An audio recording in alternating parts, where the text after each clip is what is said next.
My name isn't important. You won't find me in any Vatican registry, and if you did, it'd be under one of the many aliases I burn through like holy candles. I'm not a priest. I don't do confessions. I don't bless babies or counsel the dying. My job is simpler and far uglier. I kill things that aren't supposed to exist. Demons, possessed corpses, occultists who've gone too deep, entities that don't have names in any human tongue. When the church calls, it's not for mercy, it's for silence, finality, erasure. And I'm the one they call. Each assignment comes with a dossier, a location, and one rule. Always one rule. I don't make them. I don't ask why. I just follow them no matter how ridiculous they seem, because I've seen what happens when you don't. Take my last job, for instance. The call came at 3:11 a.m., because of course it did. My handler, a dry-voiced Jesuit named Vico, barely said a word. Just the usual. It's active. It's dangerous. The file's in the safe. One rule only. The folder was thin. One photo, blurry, analog, black and white, showed a chapel in rural Austria, broken windows, burned wood, and in the center, a man, or something that used to be one, chained to the altar with iron loops nailed into the stone. Below the image, 3 handwritten words in crimson ink. Only speak in Latin. That was the rule. Simple, right? I studied under a Vatican linguist for 6 years in Milan. Latin is second nature to me. What no one told me was why that rule mattered, what was listening, and what it did when the rule was broken. I arrived in Thalbach just before dusk. It was one of those towns that exists in every country, mostly forgotten, too quiet, held together by bad roads, worse plumbing, and the kind of people who stare a little too long at strangers. The chapel sat on a mossy hill just outside the village. I hiked up alone, boots crunching gravel, wind humming through the trees. The chapel doors were tagged with spray paint, bad occult symbols, slurs in German, poorly drawn pentagrams. Local kids trying to be edgy, but even through the graffiti I could feel it, the hum beneath the air, the wrongness leaking from the wood like sap. Something was waiting inside. I entered through the warped double doors. The scent hit first, old incense, dried blood, mildew, and something worse underneath, sweet, rotting meat. My boots crunched over soot and broken glass. The stained glass windows had been shattered long ago. Shadows moved oddly here, like they bent around the wrong axis. I drew my pistol, blessed silver hollow points loaded with glyph-burnt casings, and made my way down the aisle. That's when I saw him. The man from the photo, or what was left of him, still chained to the altar. His limbs were too long, too thin, like stretched wax. His arms bowed outward, shoulders dislocated, like he'd tried to pull himself out of his own skin. His face was slack, eyelids half lowered, but his eyes, awake, watching me, focused. "Quizes?" I asked softly. "Who are you?" No answer. He smiled. My spine locked up. The temperature in the room dropped a few degrees. I tightened my grip on the gun. "Quidvis? What do you want?" Still no answer, but the grin widened, unnaturally wide. The corners of his lips cracked and peeled like dry parchment. His teeth were small and too many. And then he spoke. Non sequitur. The phrase means, "it does not follow." I froze. He tilted his head canine-like and repeated it again and again, each repetition a little faster, a little more distorted. Non sequitur. Non sequitur. Non sequitur. His voice sounded wrong, too clean, too sharp, like it had been scrubbed of humanity. Like he was repeating words he didn't understand, only mimicked. A recording played backward and looped. I didn't speak. Not in English. Not at all. He began to writhe, not violently, but in a smooth, twitchy rhythm. His bones popped, one by one. Something stretched beneath his skin, pushing it outward like a child inflating a balloon animal with something poisonous. The chains clinked in response, not straining, not resisting, swaying, like they liked it. I took a single step forward and began a blessing, just the opening lines of a Latin prayer, trying to gauge his reaction. He smiled wider, his jaw unhinged. Literally, it dropped downward, far beyond what human anatomy should allow. And then something else came out, another tongue, thick, dark, covered in tiny black symbols that moved, crawled like they were alive, shifting like ants in a panic. I raised the gun and fired, a single shot, clean center of the forehead. His head snapped back. A wet crack echoed through the chapel. Blood hit the altar, but he didn't die. He laughed. The tongue writhed like a parasite. His eyes flickered back open. And this time something was different. I saw inside them. Fire. Spirals that spun inward instead of out. Teeth that didn't belong to one mouth. That's when I remembered the rule. Only speak in Latin. And I had broken it.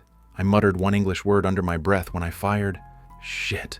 And that was all it took. The chains split like wet paper. He stood. Not got up. Stood instantly. His spine still curved. Head tilted. Arms swaying loosely at his sides. He didn't walk toward me. He glided. I turned and ran. Not very holy, I know. But I'm not here to play martyr. I vaulted over the pews, heart pounding, breath ragged, and behind me I heard him crawling across the ceiling, bone snapping, limbs reforming, dragging himself like a spider on marionette strings. His mouth opened wide, and I heard a voice, my mother's. She's been dead 10 years. I yanked the scroll from inside my jacket. A last resort. A Latin curse, wrapped in iron filings and glyphs carved by blind monks. I whispered the activation prayer and tossed it behind me as I crossed the threshold. It detonated mid-air, not with fire or force, but with absence. The void swallowed the front half of the chapel, light, sound, air. Gone. The pressure wave knocked me into a stone column. My ears rang for minutes. When it cleared, the chapel was ruined. Half the hill had collapsed. The altar was shattered, the walls scorched, and the chains melted. No sign of him. Just a single black feather, long and oily, lying in the rubble. Back in Rome, Vico didn't ask questions. He never does. He just poured me bitter espresso, slid a new folder across the table, and said, "Another breach. This one's delicate." Inside was a photograph of a little girl, maybe 6 years old. White dress, pale skin, white, lidless eyes. She stood perfectly still inside a circle of salt, one foot hovering just above the edge like she was considering stepping out. The location? A kindergarten in southern Italy. The rule? Do not step inside the circle. I closed the folder and exhaled. Time to pack another bag. The school was abandoned. They told me it had been decommissioned 5 years ago, but the colorful murals on the walls and rusted playground outside told a different story.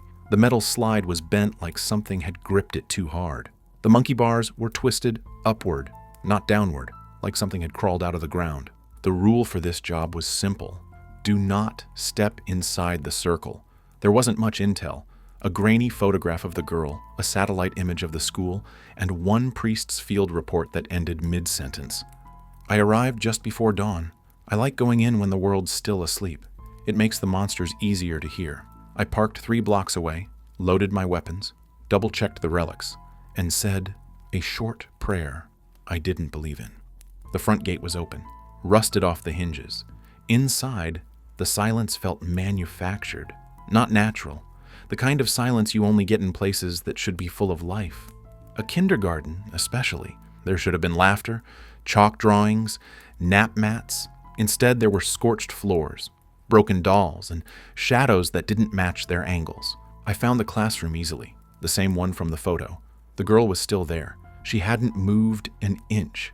She stood in the center of a white salt circle, arms at her sides, eyes staring straight ahead, though they didn't blink. Her hair was jet black and perfectly combed, like someone had frozen her in time during picture day. The salt around her glowed faintly. Faint, but real.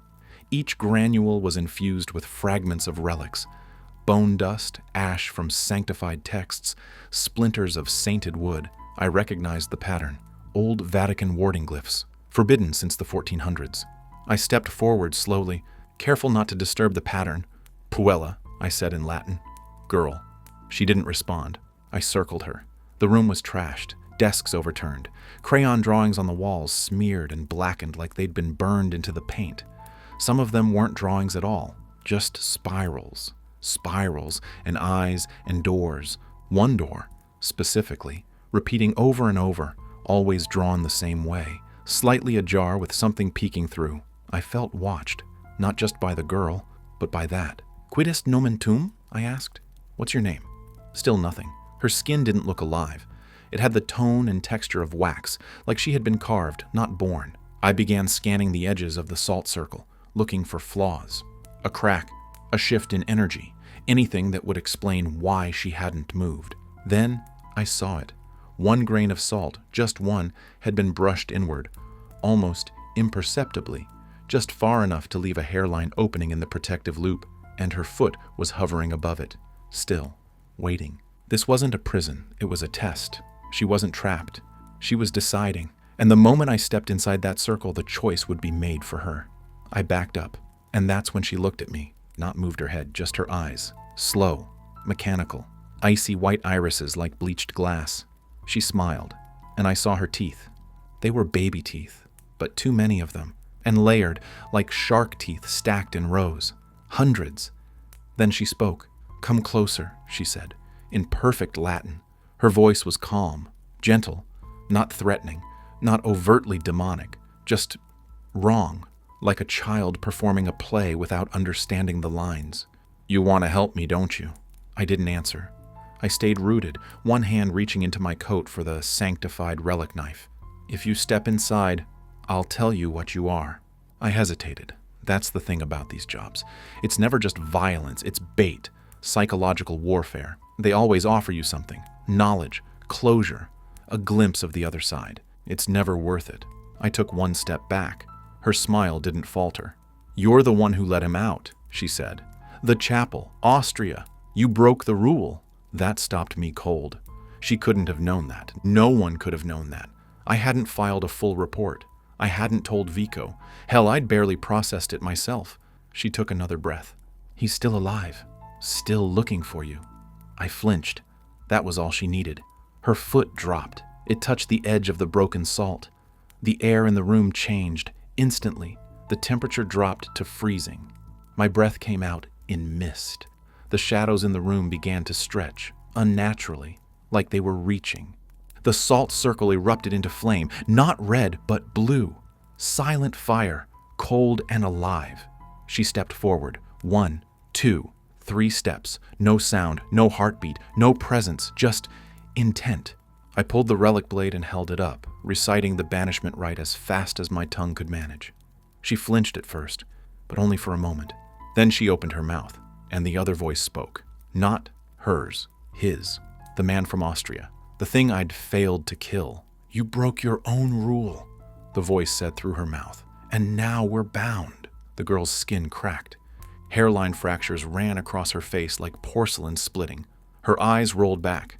Her limbs twitched and cracked in unnatural directions. I threw the knife. It hit her square in the chest. She didn't even blink. Instead, the flames around the circle rose and solidified into walls, a dome of light and heat and silence. I was cut off, trapped on the outside, watching her transform. Bones extended, limbs split into multiple joints. Her spine distended upward, dragging flesh behind it. Her head remained mostly intact, but her jaw unhinged completely, spilling black fluid onto the school floor. The relic knife melted inside her. A single Latin word burned itself into the wall in front of me. Venet. He comes. I ran. No scrolls this time. No holy bombs. Just adrenaline and blind terror. I exited the school, stumbled down the hill, and nearly collapsed by the time I reached my car. I called Vico, told him everything. For once, he didn't mock me or hang up. He just whispered, "Get to Rome." Now, I drove for 12 hours without stopping. When I arrived, they were waiting. Vico, 2 cardinals, and someone I'd never seen before. Young, clean-shaven, eyes too sharp. He introduced himself only as the architect. He laid a map on the table. 12 red pins, 12 breaches, 12 rules broken, and all of them were converging. "You were never meant to stop them," he said. "Just delay them long enough." "For what?" I asked. He smiled, but there was no joy in it. "For us to prepare." I stared at the map. The last red pin had just been added. Vatican City. The war had already started.